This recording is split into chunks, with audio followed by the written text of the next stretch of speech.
Howdy, everybody. Welcome to the Liberty Call. Glad you could make it. I'm Raymond Dahlman. I'm your humble host. This is the daily wrap-up for what's been going on in the markets. And let me scooch up a little more. And basically just what's been going on in in the stock markets, the economy, and any news of the day. So hope everyone had a fantastic day. Today is Wednesday, the 1st of December, 2021. And I don't know why I have pop-ups coming up on my screen. But let's go ahead and dive in to what's going on in the news today. All right.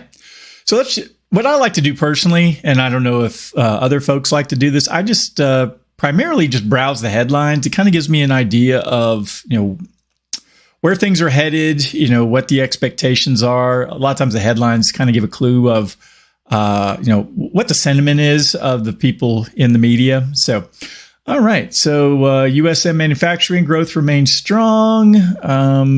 Private sector adds more jobs than expected. That was good news. U.S. mortgage applications dropped most in 7 months. That's not good news. So, crude pairs gains with lower demand for fuel.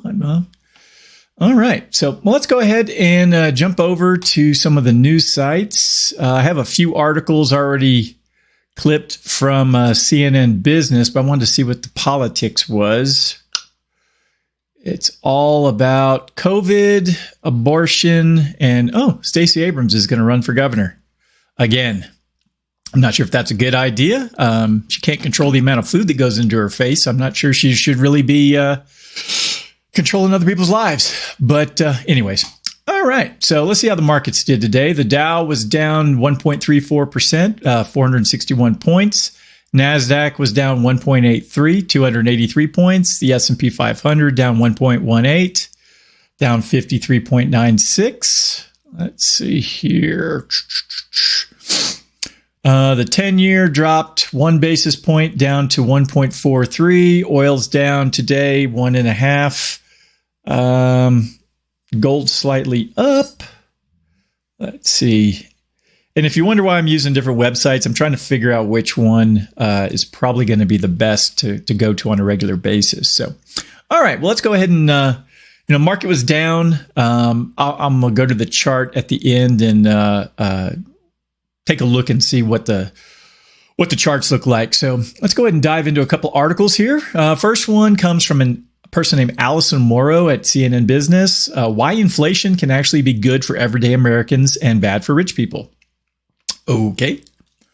All right. She starts out, no one likes paying more for stuff. That's why inflation, especially sharp price increases we've seen in recent months, feels like a dirty word. But on the whole, inflation can actually be a good thing for many working class Americans, especially those with fixed rate debt like a 30-year mortgage. That's because wages are going up, which not only empowers workers, but also gives them more money to pay down debt. Plus, in the case of a mortgage, your monthly payment will be the same, but your house will increase in value. And many of the people taking a bath when prices rise are higher net worth people who hold the vast majority of government bonds. The trouble is, you're not going to feel the upside immediately. There is a light at the end of the tunnel. It's just that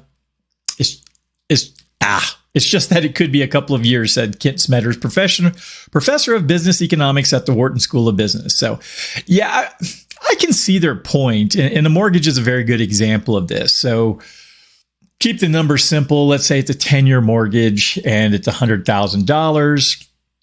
Let's say you didn't put any money down. You just bought a property, $100,000. It's got a house on it. Say it's out in the middle of nowhere. And, you now owe bank of whoever $100,000 and you're paying it off over a 10-year period. Well, if there's a massive spike of inflation, and these numbers are going to be completely off, but just for the simple sake of discussion, let's say the cost of living doubles. So, and wages and everything. Let's say that person was making $50,000 a year, and today, now a year later, they're making $100,000 a year, going into year 2 of their mortgage. So if they're paying back $100,000 loan from a year ago, with an income that is doubled. So essentially the same hour of production for the worker is paying off twice as much of the mortgage that you locked in at whatever interest rate at that point in time. So yes, I can see big companies, they may when they see that inflation is on the horizon, may stock up on a lot of consumables that they feel are going to go up in price. Let's say you're a steel business, and you take raw ore and you turn it into different forms of metals. So maybe stocking up on and taking a loan to build up your inventory at today's prices, and then in a year you were able to sell it at twice as much, and you come out better in the long run. So, but that's a dangerous game to play. All right. Diving back in, how inflation favors debtors. The immediate benefit of inflation to everyday people are less tangible than the drawbacks. You feel the sting of your grocery bill and gut punch of filling up your gas tank. Less palpable, but still significant, are the dwindling burden of your debt. If you're borrowing at a fixed rate, like a 30-year mortgage, then you're a winner as inflation goes up, says Smetters. We often think of a 30-year mortgage as an inflation hedge. And, let me jump back in here. So if that property went from $100,000 to say $200,000, you now have 50% equity and you're paying it off with inflated dollars. So yeah, you could sell it, walk away with $100,000 in your pocket.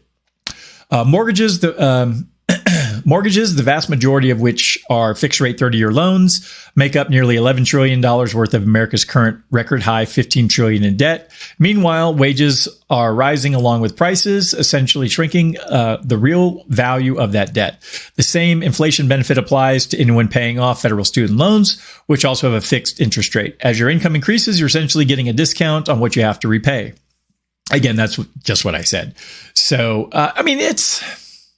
I see their point, but it really kicks, the savers in the nuts. They mentioned earlier that the ultra rich who invest, a lot in bonds, they want a very steady trickle of income coming to them. They don't like a lot of risk with those types of assets. So, if, bonds, you're going to get paid back the exact principal that you put into it. So, if you put $100,000 into a bond and everything inflates and doubles in price, you're still only getting that $100,000 back. It's not going to increase in value. So that is the downside with fixed income investments over the long term. So let's see. Inflation's losers. Not all debt shrinks with inflation, of course. Credit card interest rates, which largely aren't fixed, have shot up this year to an average of 17.13, just under the all-time record high of 17.14 that was reached in 2019. According to the Federal Reserve, anyone living on a fixed income, such as retirees who aren't benefiting from wage increases that people in the labor force are seeing, are feeling extra pain as prices go up. Another group getting hit are people with exposure to government bonds. I just said this. I think households with more than $1 million who typically invest in both equities and debt, who are the ones who are going to be hurt by holding a lot of 10-year bonds or even 30-year bonds. That tends to be higher income households, says Smetters, so they're going to lose with higher inflation. That's because those bondholders who are essentially lending money to the government will be paid back in money that has less purchasing power. And it just ends up, we just don't know how it's going to end up with a sticky psychological side to inflation. However, that makes it hard to clearly define winners and losers, because even though wages are rising and job growth is strong, Americans are bummed about the state of the economy.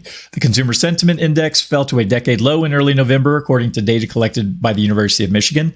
The November fallout has inflation's name written all over it, said economists at Wells Fargo in a recent note. 1 in 4 people surveyed said inflation has worsened their living standards, and half said they expect inflation to wipe out whatever wage gains they were given over the past year. So I'll have this linked in the show notes. So if you want to read through it in full, knock yourself out. All right. Here's another one that came from CNN Business. The Fed's Highwire Act just got even more perilous. This was written by Julia Horowitz at CNN Business. All right. Investors were spooked by the discovery of the new Omicron variant of the coronavirus. Now they're contending with another wrinkle in the outlook. The Federal Reserve could be prepared to roll back stimulus measures faster than planned because of persistent inflation. What's happening? Stocks fell sharply on Tuesday after Fed Chair Jerome Powell told Congress that plans to taper asset purchases by $15 billion each month may no longer be appropriate, and the central bank may need to move quicker. The S&P 500 and Dow both closed down 1.9, while the NASDAQ Composite finished the day 1.6 lower. In a note to clients, strategists at UBS laid out the current situation this way. Omicron plus taper equals volatility. Or Omicron, I'm sorry. I keep saying Omicron. All right. The Fed already had an incredibly difficult job on its hands. Its preferred measure of inflation released last week showed consumer prices climbing at the fastest pace in 3 decades. The central bank said it will start rolling back crisis-era measures to keep the economy from running too hot, though it doesn't want to jeopardize the recovery of the U.S. job market, where unemployment still sits at 4.6%. Before the pandemic, the unemployment rate was 3.5%. The arrival of Omicron variant has made assessing the situation even harder, while scientists are rushing to determine whether this strain is more transmissible and if vaccines remain effective in protecting against severe disease. Economists worry that it could cause more people to stay home and even force the closure of some venues again. That would hurt the jobs comeback. So, yeah, there's a lot here. And then that China could close a IPO loophole loved by tech giants. That's another article. So, all right. And then the last, well, let me just say, comment here on this, what the Fed's been doing. I mean, we could actually go back to like 1912 or 13 when the Federal Reserve was created, to this asset bubble that has been growing and growing and growing over the years. Most people in my line of work seem to point back at the housing crisis back in the 2008, 7, 8, and 9. The deregulation in the 90s, which led to that that bubble that popped. Others would then point to the dot-com bust, in the late 90s, early 2000s. But in all of those situations, essentially the Fed has just continued to print more money, not at the rate that we've experienced over the last 18 months, but we've continued to inflate this bubble. We've had interest rates next to zero for well over a decade, and at some point, you got to pay the fiddler, and we'll see what happens. All right. Last article here. What the hell happened? Where'd it go? All right. How to tell if a stock market dip is turning into a crash, by Larry Light. This was published yesterday. So I haven't read through this, so I'll be curious to see what his what he points out. All right. Bull markets, like the human investors that compose them, are mortal, and sometimes they die in spectacular and bloody fashion. Trouble is, you never know for sure when a few days of big losses represent a mere dip, or to some, a buying opportunity, and what starts a bigger decline. But there are at least 4 signs that appear when equities are approaching the abyss. Crashes hit with scary impact of a Category 4 hurricane, ripping apart portfolios that people depend on to fund retirements and college educations. Often they are precursors to a recession. In 1929, the Dow Jones Industrial Averages lost half its value. Amid the early 2020 pandemic, the Dow fell by more than a third. Today, with the market at a heady level, prophets of market doom are everywhere. Example, Michael Burry. Good guy to follow. I follow some of his stuff on Reddit. Michael Burry, the big short hedge fund manager who predicted the 2007-2008 housing bust and resulting in the resulting market rout, sees hazardous amounts of speculation that he says will bring the mother of all crashes. He's been saying this for a while. When these 4 warning signs occur together, be alert that wicked circumstances may ensue. High market multiples. An overvalued market is tempting fate. The most common means of tracking a stock's affordability, the price-earnings ratio, or PE, has been at a high level for some time. For the S&P 500 lately, it's 26. That's far above the historical average of about 15. The market tends to revert to the mean. That is, after getting too lofty, it drops to a more sustainable level, a painful experience. Yeah, the PE level of the S&P 500 when it strays too far from that 15, typically it is a good sign that things are going to retrace. Since stocks are largely a reflection of corporate earnings, the PE measures what you are getting for your money. In the third quarter, earnings were burgeoning, and FactSet projects they will be up 45% for all of 2021. Next year, though, prospects aren't as rosy. The research firm expects a dramatic downshift to 8.5%. If an economic slowdown comes along, those earnings will evaporate. Another and even more fright-inducing metric is Nobel laureate economist Robert Shiller's cyclically adjusted price to earnings ratio, which smooths out earnings gyrations over the preceding 10 years, giving investors a longer view of valuations. Well, bless you, Jake. The Shiller PE, as it's known, is around 40 lately. The last time the CAPE was this high was during the dot-com bubble, and a fearsome market descent follows. Federal Reserve actions. One classic cause of market dives and thus recessions is that the Fed raises interest rates too high for investors to stomach. Higher rates make borrowing less attractive and crimp corporate earnings. After keeping short rates near zero, the Fed has indicated they will hike them beginning late next year. But on Tuesday, during testimony, Fed Chief Jerome Powell said that persisting inflation may nudge the central bank to act sooner and clamp down harder. Economist Jeremy Siegel, a professor at the University of Pennsylvania's Wharton School, predicts that the Fed will move in the next month or two and stocks will slide as a result. We actually covered an article yesterday about Mr. Siegel. Inverted yield curve. This is something I pay very close attention to. And if you're not watching it on a regular basis, this is a very simple sign to watch. This is where the yield or interest rate on the 2-year Treasury is higher than the 10-year obligation. Of course, the 10-year normally yields much more than the 2-year because investors need to be paid higher interest for the risk of holding longer dated bond.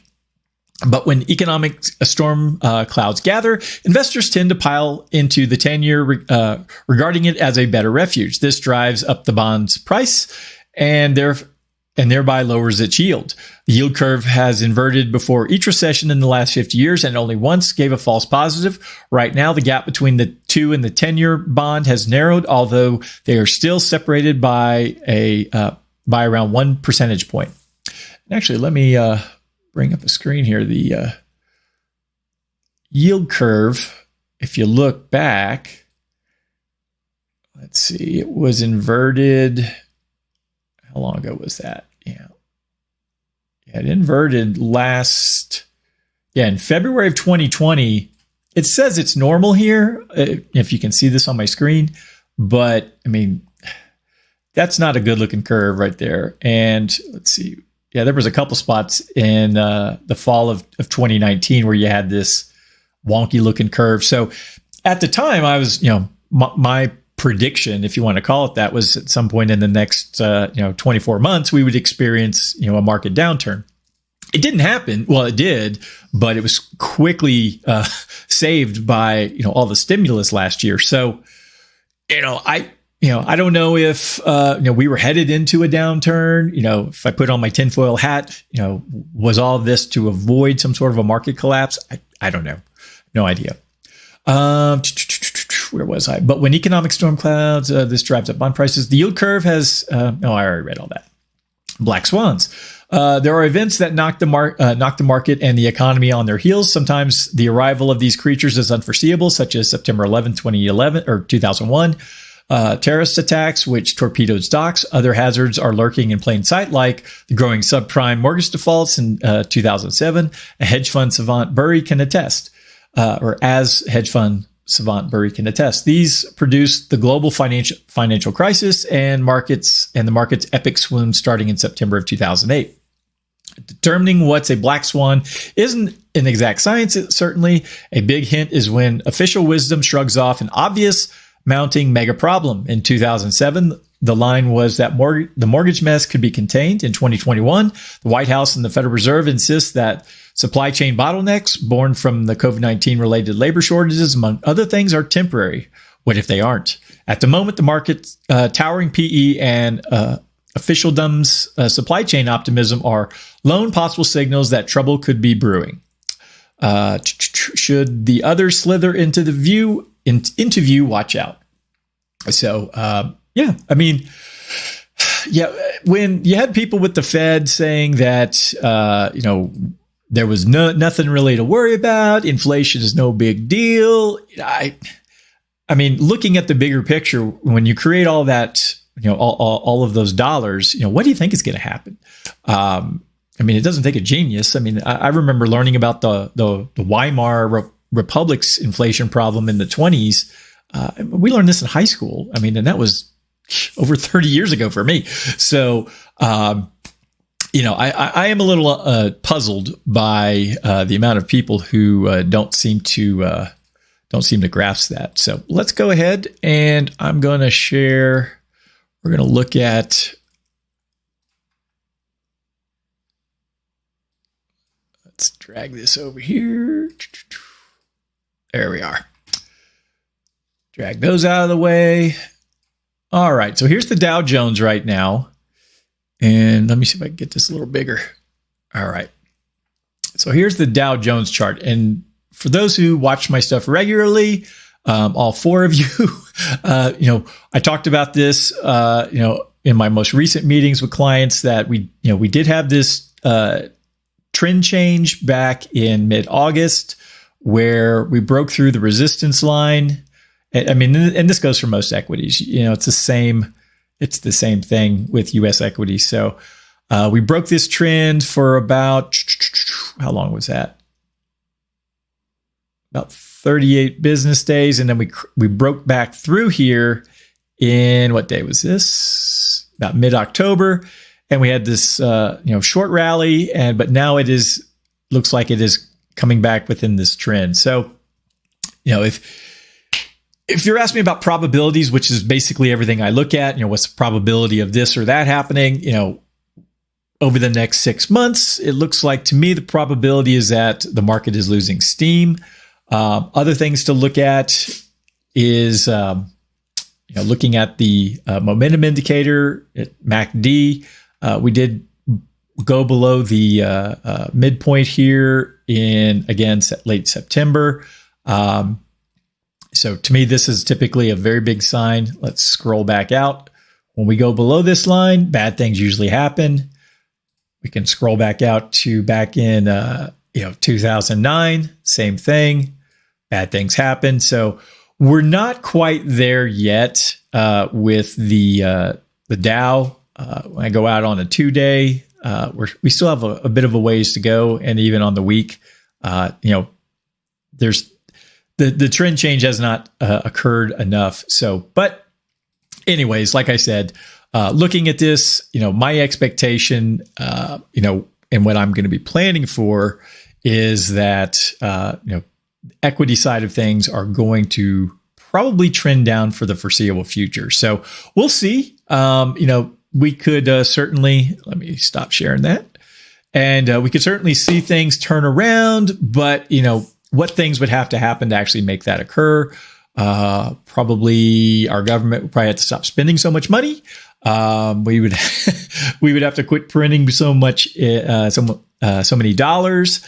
And, those would be some good starts. But I don't see anyone in Washington, making those pledges to get the fiscal house back in order. So I personally think it's all probably going to fall apart sooner or later. So being prepared is probably your best bet, whether or not it's your financial health, making sure it's as fit as possible, your personal health, if the world goes to hell, not being obese, being able to walk a mile without passing out, maybe lifting some weights occasionally is probably a good idea. I got my PT in before I started this broadcast this afternoon. So, all right. Well, I've been rambling on for 24 minutes and change. So I'm going to go ahead and let y'all go for the day. So, and my doggies probably want to go out, and there he is. There's Jake. They want to go out and play some ball in the yard. So before it gets dark, which here in Colorado, the sun goes behind the mountains where I live a little after 3:00 in the winter. So it goes from very pleasant in the sun to quite chilly in the non-sunlight. So it's still daytime, but once the sun disappears, it does get quite chilly. So, all right. Well, I hope everyone has a fantastic day. And if you need anything, be sure, give me a call, shoot me an email. If this is valuable, share it with a friend or a family member. Be sure to like, subscribe, and because I'm not sending out a daily email on this. So if you want to watch it, you're going to have to go and find it, on Facebook or YouTube. Or what I recommend is setting an alert. And then when I go live, you'll get an email. So, all right. Well, everyone have a fantastic day, and I will be back tomorrow. Bye.